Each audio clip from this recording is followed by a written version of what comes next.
తులసీదాసు గారు ఎంత పొంగిపోయారండి, ఏమి భక్తి భావన. తులసీదాసు గారు రామాయణం రాసుకుంటున్నారు.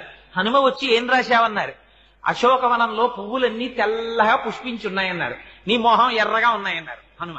అంటే కాదు స్వామి, నేను మానసికంగా దర్శనం చేశాను, అశోకవనంలో చెట్లకి తెల్లటి పువ్వులు ఉన్నాయన్నారు తులసీదాస్ గారు. కాదు, పువ్వులన్నీ ఎరుపు అన్నారు హనుమ.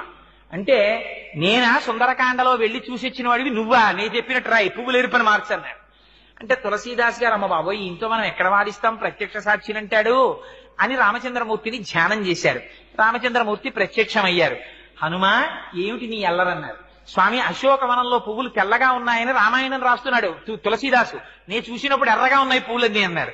అంటే స్వామి అన్నారు, అల్లా అనకు, ఆ ఋతువులో అప్పుడు పూసిన పువ్వులు తెలిపే, నీకెందుకు ఎర్రగా కనపడ్డాయో తెలుసా, ఆ చెట్టు మీద కూర్చుని కిందకి చూసావు మీ అమ్మని, క్షితిక్షమా పుష్కర సన్నిభాక్షి యరక్షిత రఘవ లక్ష్మణాభ్యాం సరాక్షసీభి వికృతేక్షణాభి సంరక్షిత సంప్రతి వృక్షమూలే.